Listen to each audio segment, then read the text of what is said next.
सात संगत जी, प्यार से कहना निरंकार। सेवा भी कर सकें, सुमिरन भी अधिक से अधिक करें और सत्संग का भी ये जो इतना हमें सौभाग्य मिला है, तो इसमें भी आके एक असल रूप में इस निरंकार, इस परमात्मा के साथ ऐसे जुड़ जाएं कि ये लिफ्ट कभी टूटे नहीं और हमेशा हम चाहे कोई भी कार्य कर रहे हों, जिस प्रकार हमारे श्वास चल रहे होते हैं और कार्य भी होते रहते हैं साथ साथ, वैसे ही हम इस तरह इस प्रभु निरंकार के साथ एकमिक हो जाएं कि कुछ भी हो पर इसी में ही जी रहे हैं, ये एहसास बना रहे। तो आज ये जो हरदेव वाणी का जो ये शब्द चल रहा है, तो उसकी पंक्तियाँ। हाँ जी। बंदे में गर भाव बदी का बन जाता शैतान है। तो कैसे मनुष्य को ये बात बताई जा रही है कि मन के भाव, जो इंटेंशन होती है और उसमें अगर क्या है, अगर हमारे यहाँ जो एक इंटेंशन है, एक हमारा भाव है, उसको कर्म के साथ हमें जोड़ना होता है। अगर हमारे मन में कोई ऐसा एक इंटेंशन आ गया है कि हम ये करना चाह रहे हैं, तो वो सिर्फ ख्याल रूप तक ही तब तक है जब तक उसको हमने कर्म का पार्ट नहीं बना दिया, कर्म में ढाल नहीं लिया, तो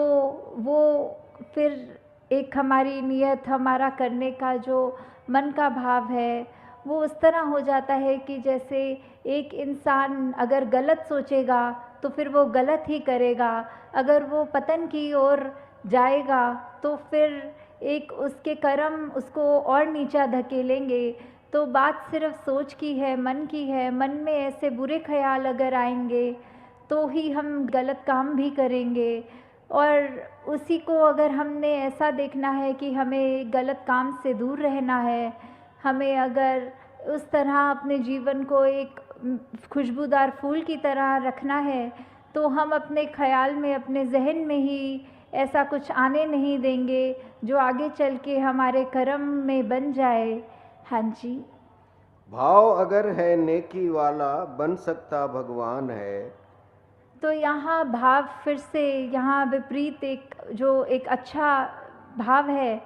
तो वो देखें कि कैसे वही इंसान अगर हो पर मन में उसके जो भाव आ रहे हैं वो अच्छाई के लिए आ रहे हैं, कुछ अपने लिए अच्छा, पूरे समाज के लिए अच्छा, अपने मन को और एक सुंदर रूप देने का, अपने ये जीवन में मानवीय गुण भरने का जब भाव है, तो फिर उसकी तुलना एक भगवान रूप के साथ यहाँ तक कर दी है। जैसे हमने वो भी उदाहरण देखा हुआ है भाई कन्हैया का, कि ये मन का भाव ही है कि चाहे युद्ध के समय दो अलग सेनाएं हैं और जो जो भी जिनको चोट लगी, जो जो बेहोश होके गिरे या ऐसी हालत हुई शरीर की, तो भाई कन्हैया ने सभी को पानी पिलाया, क्योंकि यही मन का भाव कि सभी अपने हैं। तो फिर ये बात वही है, मन के भाव पे आधारित हो रही है कि ये मन के भाव ही हैं अगर हमारे स्वच्छ, तो हमको वो एक भगवान का दर्जा भी हमारे अंदर ये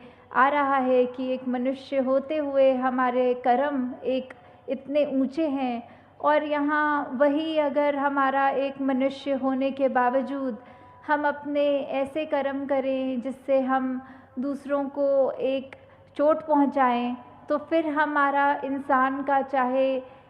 एक आकार वो है, पर साथ में यही कहा जाएगा कि ये मनुष्य नहीं, ये शैतान है। हाँ जी। डाकू व डॉक्टर दोनों के हाथ में होता चाकू है। तो जब अगर कोई इंसान अपना इलाज करने जा रहा है डॉक्टर के पास, और वो जो एक सर्जरी होती है, तो डॉक्टर के हाथ में एक सर्जिकल नाइफ होती है जिससे उसको वो शरीर को काटना होता है और वो अंदर जो भी शरीर के खराबी है उसको सही करना होता है। और वहीं अगर कोई चोर लुटेरे डाकू की बात आती है, चाकू तो उनके हाथ में भी होता है। अब ये दोनों चाकू तो चाकू ही हैं, चाकू का उसमें कोई दोष नहीं है, वो तो जिसके हाथ में है, अगर कोई डॉक्टर के हाथ में है तो वो एक परोपकार का काम कर रहा है, वो चाकू वो किसी का शरीर ठीक करने के काम आ रहा है। और अगर वही चाकू एक डाकू के या किसी के ऐसे मन में है जिसके भाव ठीक नहीं है, तो फिर वो नुकसानदेह कार्य वही चाकू कर देता है। तो कैसे अगर हम ये बात को भी सोचें कि हम अगर अपनी नीयत ही ठीक रखें तो हमारे लिए जो भी एक सामान है, एक इस दुनिया में जहाँ विचरण कर रहे हैं, पदार्थ हैं हमारे, हमें कैसे उनका हमेशा सदुपयोग ही करना है, ये मानते हुए कि परमात्मा ने दिए हैं तो बस उसका शुक्रिया है, और जो भी हमारे पास साधन है उसको सिर्फ परोपकार के लिए ही लगाएं। हाँ जी। डॉक्टर आखिर जीवन रक्षक, जीवन भक्षक डाकू है। तो यही उदाहरण आगे बढ़ता हुआ कि डॉक्टर ने तो फिर उस चाकू से रक्षा करी है एक इंसान की, और डाकू ने उसी इंसान को नुकसान दे दिया। तो ये बात ऐसी है कि नीयत की ही बात है कि जब एक अच्छा कार्य हमें करना है, हमने उसकी तरफ अपनी ये ध्यान लगाया और सोचा इसको एक रूप दें अच्छा, तो वहीं से ही अगर जिस तरह हम सत्संग में भी आना चाहें तो हम अपने घर से जब निकलते ही हैं सत्संग के लिए तो ही हमारे मन में वो अच्छे सुंदर भाव आते हैं कि आज सत्संग जाना है, कुछ सीखना है, अपनी ज़िंदगी को और बेहतर करना है। तो वैसे ही एक अगर हम यात्रा अपनी कर भी रहे होते हैं उसमें भी हमें ये निरंकार का एहसास लगता है कि टाइम से सत्संग पहुंच जाएं, अच्छे से महात्माओं जो भी बोलेंगे, किस रूप में बोलेंगे वो सुनेंगे भी, तो भी हमें अपने उसके बाद सत्संग का जब समाप्ति हो जाएगी तो कैसे वो सब भावों को अपने मन में बिठा के, अपने मन के भावों को शुद्ध करके अपने कर्मों में वो जब तक बातें नहीं डालेंगे तो उसका कोई फ़ायदा नहीं होगा। तो ऐसे ही इसी उदाहरण में भी कि ये डॉक्टर और चाहे एक डाकू की बात है, पर हम इसको किसी भी एस्पेक्ट में देखें, बात सिर्फ इतनी है कि मन अगर हमारा शुद्ध है, हमारी सोच शुद्ध है, तो हमारा एक भाव के बाद हम उसको कर्मों में भी एक शुद्धता डाल सकते हैं। हाँ जी। दिखने में है एक से दोनों, भाव मगर है जुदा जुदा। तो कैसे एक इंसान का जो आकार है वो डॉक्टर का भी वही होता है, डाकू का भी वही होता है, एक अच्छे इंसान का भी एक मूर्त इस दो आँखों, एक नाक, होठ, कान ऐसा ही दिखता है इंसान वो। पर बात ऐसी आती है कि इंसान को देखकर हम ये जज नहीं कर सकते कि वो कैसा इंसान है। दिखने में सभी इंसान एक जैसे हैं,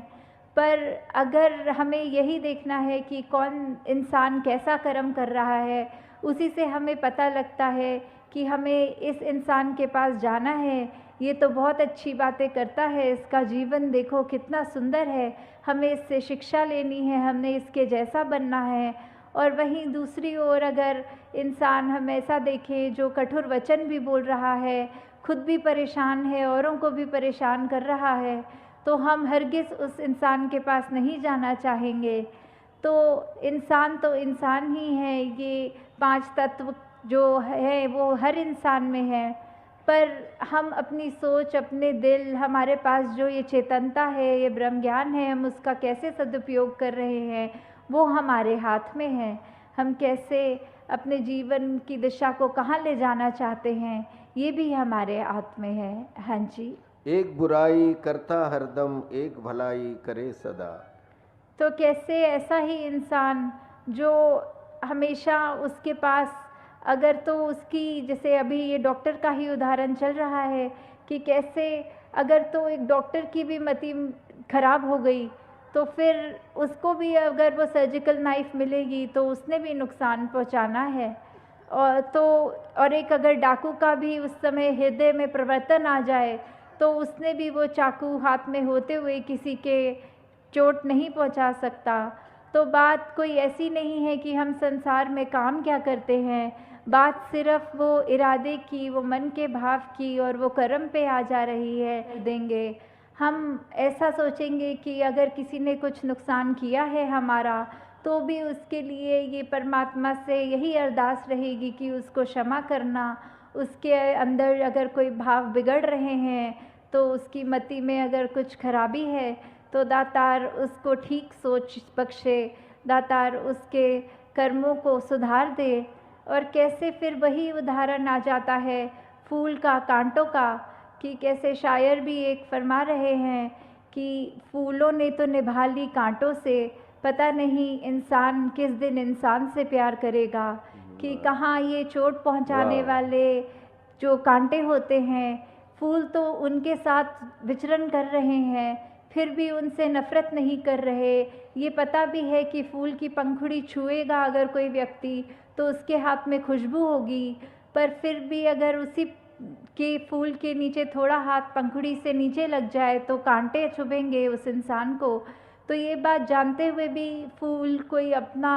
दर्जा ऊपर नहीं समझते, कांटों का नीचा नहीं समझते, बल्कि एक ही स्टेम के ऊपर दोनों रहते हैं। तो और साथ ही ये इंसान की बात आ रही है कि फूलों ने भी जहाँ कांटों से निभा लिया है, पर हम इंसान होकर एक परमपिता परमात्मा की एक अंश होकर भी अगर हम आपस में एक दूसरे से नहीं बोल पा रहे हैं, मन में भेद रख रहे हैं, जाति पाति का हो चाहे रंग का हो, किसी तरह का भी अगर हम दूसरे को अपने अपने से नीचा सोच रहे हैं, तो ये हमारी ही सोच में खराबी है, दूसरे इंसान में खराबी नहीं है। हाँ जी। कभी किसी के लिए हमारे मन में ना दुर्भाव हो। तो कैसे ये हरदेव वाणी में इस शब्द का सारांश जो निकल के आ रहा है कि हम अपने मन के अंदर हर एक के लिए भला ही सोचें, हम हर एक के लिए यही सोचें कि हर कोई हमारा ही है, हर कोई अपना ही है। इस हद तक कि अगर हम किसी को मिलते हैं, जब उसके चरणों में ये धन्यवाद करते हैं, तो हम यही मानते हैं कि ये शख्स भी तो ऐसा ही है जैसा मैं हूँ, क्योंकि जो मेरे अंदर परमात्मा है वो अगले सामने वाले के भी अंदर है, और उसी परमात्मा को यहाँ नमन हो रहा है। हम जिससे भी मिलें हमें अपना अक्स उसके अंदर नज़र आए। तो ऐसा जब ये संसार बन जाएगा, जब हम दूसरों के लिए भी अपने मन से शुभकामना रखेंगे, तो ही हमारा जीवन असल में एक वर्थ लिविंग लाइफ बन जाएगा। एक जीवन जीने की कला क्या होती है, वो दूसरों के लिए मन में हित रखने की बात आ जाती है। तो दासी और अधिक समय नहीं लेना चाहेगी, हर एक का भला करते जाएं और जो हमें मिला है उसका सदुपयोग करके परमात्मा का शुक्राना करते जाएं। साथ संगत जी, प्यार से कहना, धार नंगाए।